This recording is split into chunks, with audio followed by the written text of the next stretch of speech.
யோபு அதிகாரம் 40.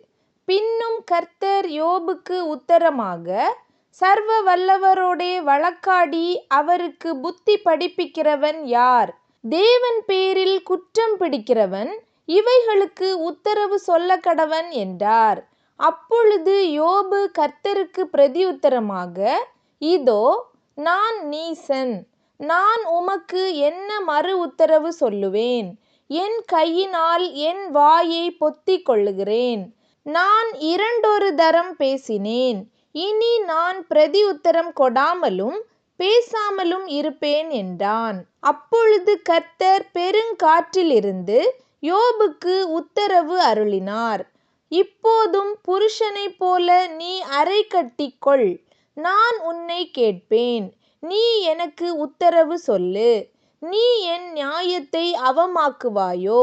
நீ உன்னை நீதிமானாக்கிக் கொள்ளும்படிக்கு என்மேல் குற்றஞ் சுமத்துவாயோ?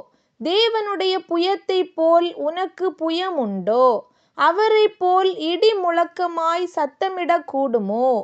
இப்போதும் நீ முக்கியத்தாலும் மகத்துவத்தாலும் உன்னை அலங்கரித்து மகிமையையும் கனத்தையும் தரித்துக் கொண்டு, நீ உன் கோபத்தின் உக்கிரத்தை வீசி அகந்தை உள்ளவனையெல்லாம் தேடி பார்த்து தாழ்த்திவிட்டு, பெருமை உள்ளவனையெல்லாம் கவனித்து அவனை பணிய பண்ணி, துன்மார்க்கரை அவர்களிருக்கிற ஸ்தலத்திலே மிதித்துவிடு.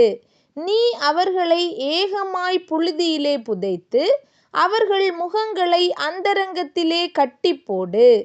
அப்பொழுது உன் வலது கை உனக்கு இரட்சிப்பு உண்டு பண்ணும் என்று சொல்லி நான் உன்னை புகழுவேன். இப்போதும் பிகேமோத்தை நீ கவனித்துப் பார். உன்னை உண்டாக்கினது போல அதையும் உண்டாக்கினேன். அது மாட்டைப் போல் புல்லைத் தின்னும். இதோ, அதினுடைய பெலன் அதின் இடுப்பிலும் அதின் வீரியம் அதின் வயிற்றின் நரம்புகளிலும் இருக்கிறது. அது தன் வாலை கேதுரு மரத்தைப் போல் நீட்டுகிறது. அதின் இடுப்பு நரம்புகள் பின்னிக் கொண்டிருக்கிறது. அதின் எலும்புகள் கெட்டியான வெண்கலத்தைப் போலவும் அதின் அஸ்திகள் இருப்பு கம்பிகளைப் போலவும் இருக்கிறது. அது தேவனுடைய கிரியைகளில் பிரதானமான ஒரு கிரியை. அதை உண்டாக்கினவர் அதற்கு ஒரு பட்டயத்தையும் கொடுத்தார். காட்டு மிருகங்கள் யாவும் விளையாடுகிற மலைகள் அதற்கு மேய்ச்சலை விளைவிக்கும். அது நிழலுள்ள செடிகளின் கீழும் நாணலின் மறைவிலும் உளையிலும் படுத்துக்கொள்ளும். தழைகளின் நிழல் அதை கவிந்து நதியின் அலரிகள் அதை சூழ்ந்து கொள்ளும். இதோ, நதி புரண்டு வந்தாலும் அது பயந்தோடாது. யோர்தான் நதியத்தனை தண்ணீர் அதின் முகத்தில் மோதினாலும் அது அசையாமலிருக்கும்.